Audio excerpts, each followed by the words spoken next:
Hey kindergarten, I hope you're having a great Tuesday today and you're ready to get started with some math. So let's get started.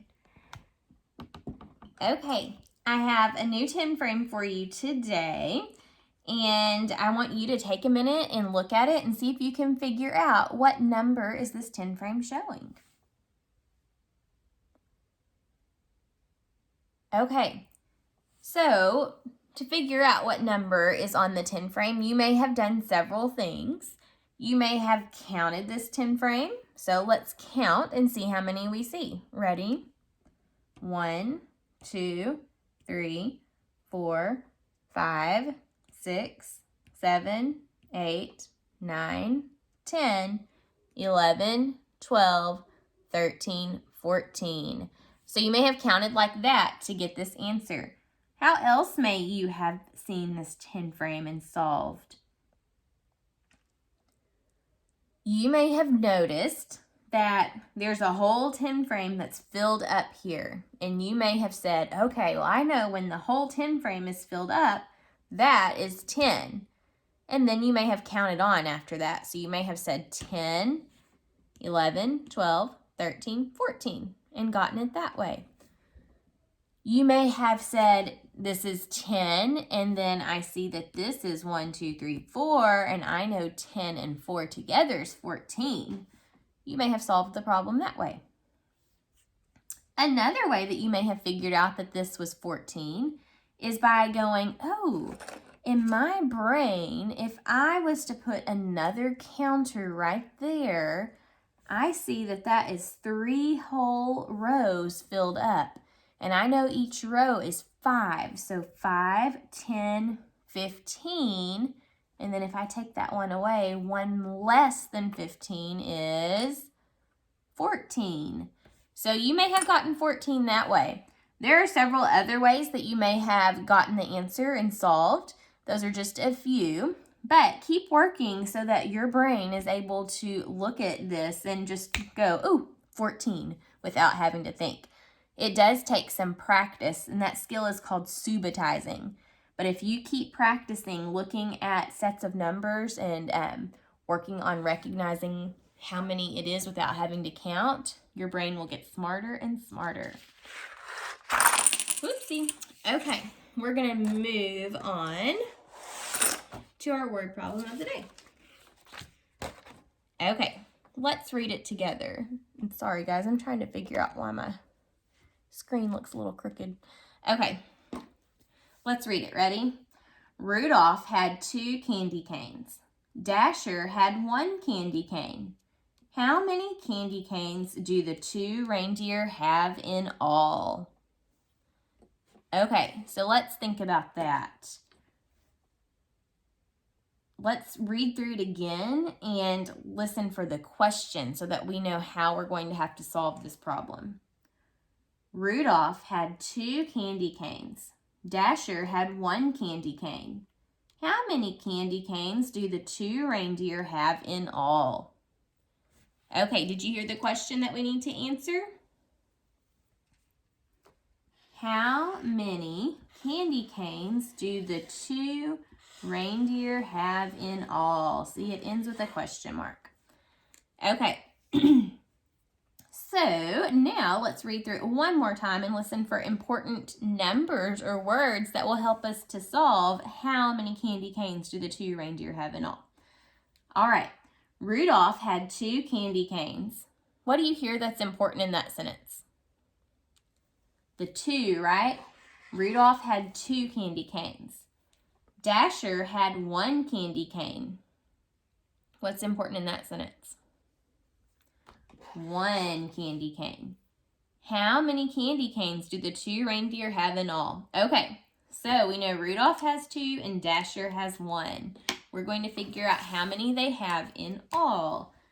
So we're going to use Apps Check to help us plan out and solve this problem. We have already analyzed the problem. Now let's plan what we're going to do. Okay. So, let me draw a part whole mat. All right, Rudolph has 2 candy canes and Dasher has 1. We're trying to figure out how many they have in all. So whenever you're trying to figure out the total or in all, that's this big part of your part-whole map there. So we're trying to solve for in all. We know Rudolph has 2 and Dasher has 1. So to figure out how many they have all together, we're going to have to put them together, right? And count them together. When you put things together, is that called adding or subtracting? When you're putting them together, that's called adding. So we're going to need to add these 2 parts to get the whole. We're going to need to do 2 plus 1. Okay, so let's move on to solving. This time to solve today, I think I'm going to solve on a 10 frame. Okay, so I need to show Rudolph having 2 candy canes. So ready? 1, 2. And for Dasher, he had 1. I'm going to put the 1 in yellow. That way we can easily see the difference. So Dasher had 1. So here are Rudolph's 2. 1, 2. And here's Dasher's 1. We need to figure out how many candy canes do they have in all. So when we figure out in all, we just count them all together. So let's count these. Ready? 1, 2, 3. So how many candy canes do the 2 reindeer have in all? It looks like 3. Let's check this problem a different way now. I'm going to use some teddy bears today. All right, so Rudolph has 2 candy canes. 1, 2. Whoops. And then Dasher had 1. 1. How many in all? 1, 2, 3.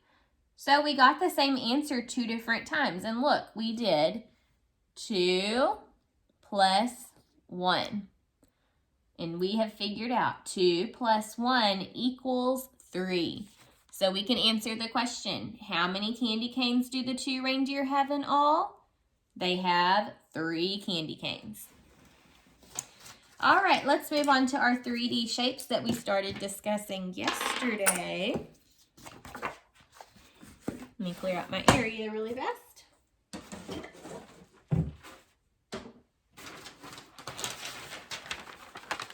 Okay, so yesterday we talked about the shape that is called cylinder.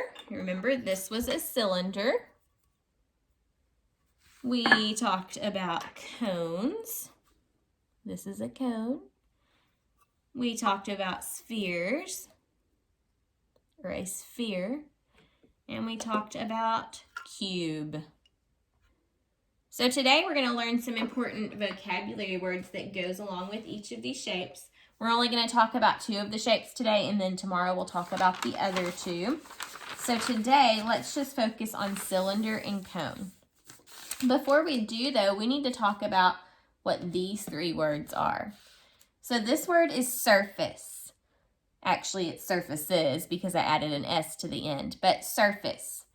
So a surface of a shape is just the flat part of a shape, or it can be the curved part of the shape. And we'll talk kind of more about what that means.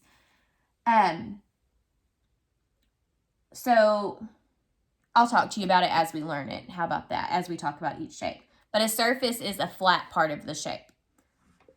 There are edges of shapes. Edges are where 2 flat surfaces meet together. That's called a edge. And then there are vertices. Vertices are like the corners of a shape or the pointed parts where 3 edges meet. So as we learn about each one of these shapes, I'll point out each of those things to you. And we talked some about those vocabulary words last week with 2D shapes as well. So let's focus on the cylinder first. So this is the cylinder. Let's talk about its surfaces first. So with a cylinder, you have a surface here, This is a surface that's in the shape of what? It's in the shape of a circle. So it has two circle faces. They are opposite of each other, and they're both the same size. So it has two opposite flat surfaces. Two opposite flat surfaces. And then around the cylinder, this is all one curved surface. Okay, so it curves all the way around. This is a curved surface. So one curved surface. So remember, the surfaces are these two opposite surfaces. They're both flat. They're both in the shape of a circle. And then it has one curved surface that goes around it. Okay, so those are the surfaces of the cylinder. Edges of the cylinder. A cylinder does not have any edges because an edge, and I'll just go ahead and point out because we only have one shape that actually has edges. The edges are where two faces or surfaces that are flat meet. So the cube has lots of edges, but the other shapes don't have edges because the cylinder has curved surfaces. And remember, they have to be flat and meet together for it to be an edge. So that's not considered an edge. The cylinder has 0 edges. For vertices, a cylinder doesn't have a vertex or any vertices at all. Vertex is just when you have one, and vertices is when you have more than one. But a cylinder doesn't have any at all. The only shape, well, actually we have two. But remember, a vertice is where you have 3 edges that meet together and make a point or a corner. So the cylinder does not have any points. So it does not have any vertices. So those are zeros. So this is the cylinder. Remember, a curved surface and 2 opposite flat surfaces make up your cylinder. All right, and we're just going to talk about one more shape today, and we'll talk about the others tomorrow. Let's look at our cone now. This is the cone. The cone has one flat surface. See, it's in the shape of a circle on the bottom. So it has one flat surface. One flat surface. And then the cone has one curved surface. This whole surface that goes around the outside is called a curved surface. So it has one curved surface.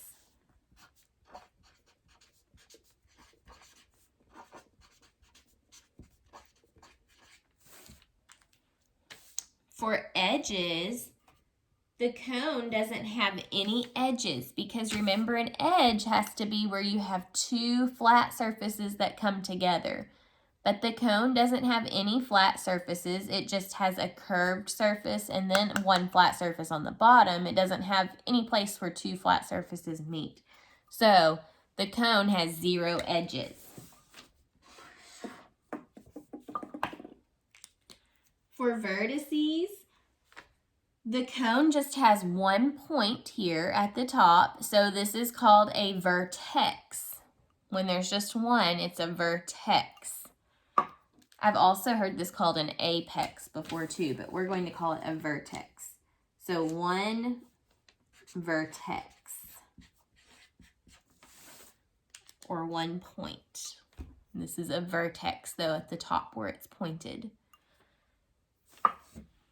Okay, so remember we have the cone. This is a cone. It's one flat surface, 1 curved surface, 0 edges, and 1 vertex. And then we have the cylinder. It's got 2 opposite flat surfaces. They're both flat.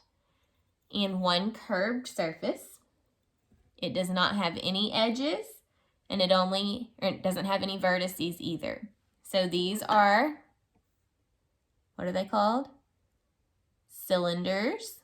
This is a cylinder, and this shape is a cone. Your challenge for today is to see if you can find around your house any cylinders. So see if you can find 1 or 2, or maybe you can make it a challenge and see exactly how many you can find. So look today for cylinders around your house and see if you can find any cones around your house. So that's your challenge. Look for cones and cylinders today. I'll see you tomorrow and we'll talk about the other shapes. Bye.